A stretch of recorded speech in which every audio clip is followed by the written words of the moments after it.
Act 39. The bride actually changed. Time: spring of the 18th year of the Red Mansion. Location: Grand View Garden, Yihong Manor. Character: Jia Baoyu, Shui Baochai, Shiren, Grandmother Jia, Wang Shifeng, Lady Wang, Jia Zheng, Jia Lian, and several others. Character profile card. Name: Mrs. Wang. Gender: female. Alias: Second Mrs. Jia. Identity: wife of Jia Zheng, mother of Jia Baoyu. Personality: lack of calculation, soft-hearted but tough-minded. Parents-in-law: Jia Daosan, Grandmother Jia. Husband: Jia Zheng. Younger sister: Aunt Shui. Brother: Jia Shi. Sister-in-law: Mrs. Xing. Son: Jia Zhu, deceased, Jia Baoyu. Daughter: Jia Yuanchun. Daughter-in-law: Li Wan. Grandson: Jia Lan. Niece: Wang Shifeng. Niece: Shui Baochai. After the funeral of Yuanchun, Grandmother Jia visited Baoyu at the Grand View Garden and discovered that Baoyu had become foolish due to illness. Lady Wang realized that the incident of losing the jade was probably impossible to hide, and seeing Shiren looking pitiful, she decided to tell Grandmother Jia the story that Baoyu had lost the jade while attending a play at the Prince of Nanan's mansion. Grandmother Jia was extremely anxious and urgently instructed Jia Lian to post a notice offering a large reward to find Baoyu.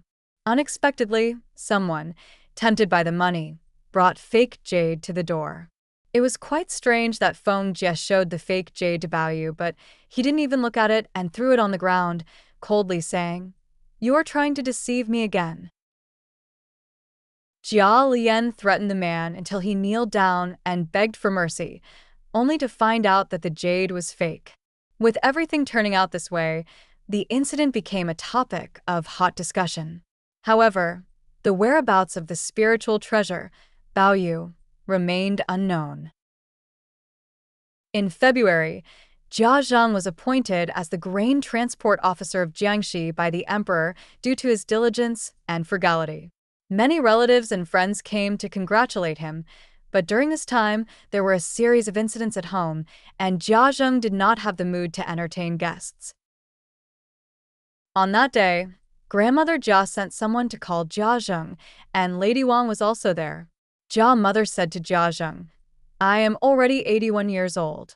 Now you're going to work in Jiangxi, and your elder brother is here at home. You can't take leave from work. When you go, I will only have Baoyu. But he is confused and sick. I don't know what will happen. Yesterday, I sent someone to have Baoyu's fortune told. The fortune teller said, he needs to marry someone with a golden fate to help him. Only then can he overcome the obstacles. I know you never believe in these things. That's why I called you and your wife to discuss whether we should make Baoyu better or just let him be." Jia Zheng busily said, "In the past, old lady, you loved your son so much. Does that mean your son doesn't love his own son? Although Baoyu is not studying well, not making progress, causing me to be angry with him often, it's just hating iron for not becoming steel. Now that the old lady wants him to get married, it's only right, so how can I oppose it? Now that Baoyu is like this, I am also worried if he leaves. It's just that the old lady doesn't let Baoyu see me. I dare not say anything. I just don't know. How is Baoyu's illness now?" Seeing Jia Zheng's eyes were red and swollen, Lady Wang knew that he also felt sorry for Baoyu, so she asked Shiren to help Baoyu out. Jia Zheng looked at Baoyu's thin face and lifeless eyes, feeling unbearable sorrow in his heart. He quickly had him helped back. Then he stood up and said to Grandmother Jia, "Let the old lady decide. Whatever should be done, shall be done." After seeing Jia Zheng, Bao Yu returned to his room and fell into a deep sleep, not hearing a single word of what Grandma Jia and Jia Zheng were saying outside. Shirin knew that Bao Yu was going to marry Bao Chai, and she was very happy about it. In her opinion, Bao Chai had a good temperament and was easy to get along with. However, Bao Yu obviously only had Lin Daiyu in his heart. If he heard those words just now, who knows what kind of trouble it would cause. Thinking of this, Shirin started to worry again. After much thinking, Shirin still felt that she had to clarify things with Mrs. Wang. Otherwise, wouldn't she be harming 3 people? After making up her mind, Shirin went to see Mrs. Wang and asked her to speak in the room behind Grandmother Jia's room. As soon as she entered the room, Shirin knelt before Lady Wang, crying as she said, "There are some words that I shouldn't say, but I really have to say them now." Mrs. Wang hurriedly reached out to pull Shirin and said, "What happened? Take your time and tell me." Shirin then said, "The marriage of Bao Yu has been arranged by the old mistress and madam for Miss Bao, which is naturally very good.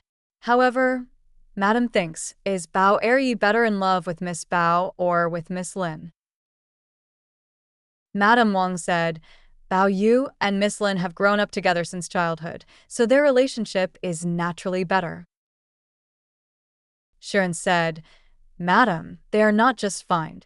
Then Shirin told Lady Wang about Bao Yu and Daiyu's feelings. Originally, when Bao Yu first met Lin, he fell for her, and later, because of a joke from Zijuan, he cried bitterly. The relationship between the two of them is not something that can be explained with just a simple fine. Mrs. Wang became more and more anxious as she listened, pulling Shirin aside and asking, "What should we do?" Shirin said, "In any case, we must tell the old lady and come up with a foolproof plan." Madam Wang thought for a moment and instructed Shirin, "Do not tell anyone in the room about this for now. Wait for me to report to the old madam before making any plans." When Lady Wang returned, Grandma Jia was discussing matters with Aunt Shui. Upon seeing Lady Wang come in, she asked, "What is Shirin doing? She looks so sneaky." Madam Wang took the opportunity to tell Jia Baoyu what Shirin had just said to Grandma Jia. After Grandma Jia listened, she remained silent for a long time. Madam Wang and Wang Shifeng could not dare to say anything.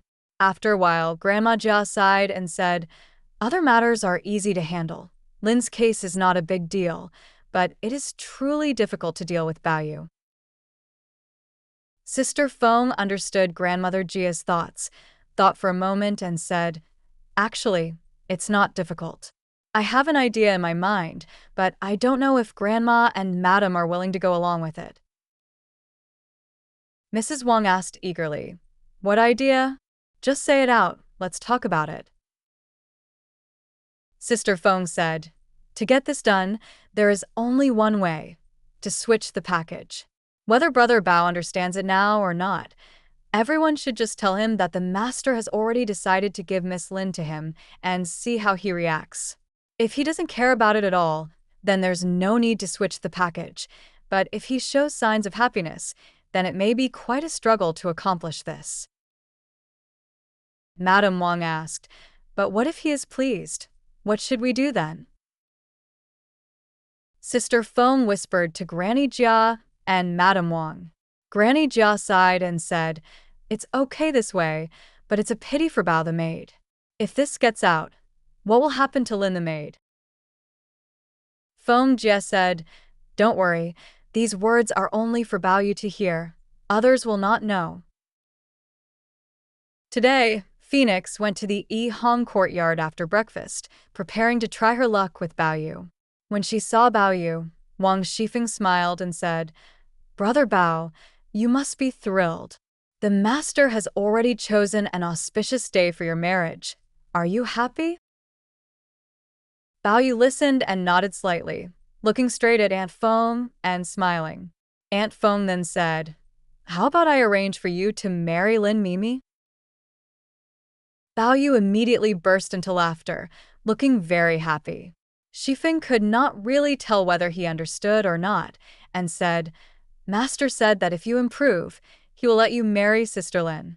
If you continue to be this foolish, then he will not allow the marriage." Bao Yu suddenly said seriously, "I am not stupid. You are the stupid one." Then he stood up abruptly and said, "I want to go see Miss Lin and reassure her." Wang Shifeng quickly grabbed Bao Yu and said, "Sister Lin already knows about it. She is about to become a bride. She is very shy and refuses to see you." Bao Yu said, "Marry her and see if she really sees me." Wang Shifeng is both funny and anxious. It seems that Shiren's words are true. As soon as Miss Lin is mentioned, Bao Yu understands it all. It's just that if he wants to understand it clearly, seeing that he isn't marrying Sister Lin, it might be difficult. Thinking of this, Wang Shifeng had to continue persuading. "If you behave well, Sister Lin will be willing to see you. If you act crazy, she won't see you." Bao Yu quickly said, "I have already given my heart to Sister Lin in the past. When she comes back, she will bring my heart back and place it in my stomach." Wang Shifeng told Grandmother Jiao about this, and Grandmother Jiao listened with a mixture of amusement and heartache, only instructing Shiren to comfort him. Then she went to see Shui Auntie and told her about the switching plan. Shui Auntie had no choice but to agree, and then told Bao Chai. Bao Chai listened without saying anything, only silently lowering her head and shedding tears. "These days, I heard that Sister Lin is going to be married." Although Bao Yu's mind is still not clear, his spirits have improved a lot, eagerly looking forward to the wedding day. After waiting for a long time, Bao Yu is even more overjoyed, shouting for Shiren to quickly dress him in new clothes. Then he asked Shiren, "Why hasn't Sister Lin arrived from the Grand View Garden yet?" Shiren, biting back a smile, said, "It's not time yet." Before long, accompanied by the lively sounds of knocking, a large sedan chair was carried in through the door. Bao Yu saw that the one helping the bride out of the sedan chair was Xu Yan, and he thought to himself, "Why hasn't Zijuan come?" Right, Xu Yan was brought from Lin's family, while Zijuan originally belonged to our family, so naturally, she doesn't need to come. Thinking of this, Bao Yu let go of his worries and happily bowed to heaven and earth with the bride, then escorted her into the bridal chamber. As everyone was urging and persuading him to complete the ceremony, Bao Yu lifted the cover and saw Bao Chai instead. Bao Yu was shocked and widened his eyes. Then he looked again and saw that the maid standing beside her was Ying, while Shui Yan was no longer there. Bao Yu suddenly felt like he was in a dream, standing there dumbfounded and unable to say a word. Grandmother Jia was afraid that he would get sick, so she hurried over to comfort him. Wang Shifeng also pulled Bao Chai into the inner room to sit down. Bao Yu was flustered in his heart, his head was not clear, and it took him a while before he gently pulled Shiren over and asked, "Where am I? Am I dreaming?" Shiren said, "Today is a good day for you. How could it be a dream? Master is still outside." Bao Yu quietly pointed to the inner room and asked, "Who is that beautiful lady?" Shiren said, "That's the newly married wife." Everyone couldn't help but laugh when they heard it. Bao Yu asked again, "What about Sister Lin?" Shiren said, "Master married Bao Miss as the main wife. What does it have to do with Lin Miss? Bao Miss is still sitting in the house. Don't mix it up. If you offend Bao Miss, the old lady will not tolerate it." Bao Yu became even more confused, not caring about anything else, just saying that he wanted to go find Sister Lin. Grandmother Jia saw him getting sick and quickly had someone light incense to help him rest. Only after he fell asleep did Grandmother Jia finally relax. Bao Chai also pretended not to hear or see anything the whole time. The next day, Jia Zheng bid farewell to everyone and set off immediately.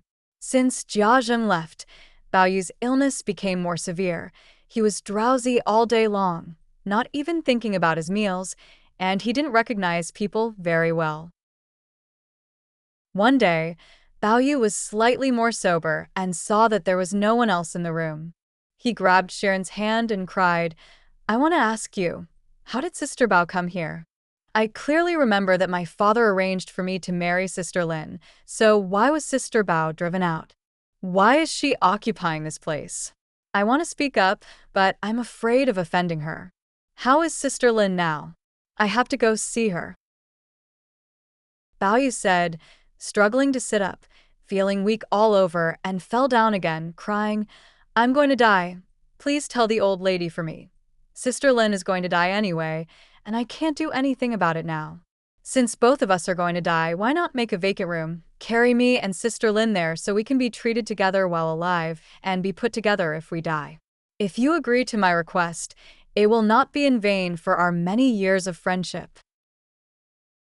After speaking, Bao Yu blacked out and fainted.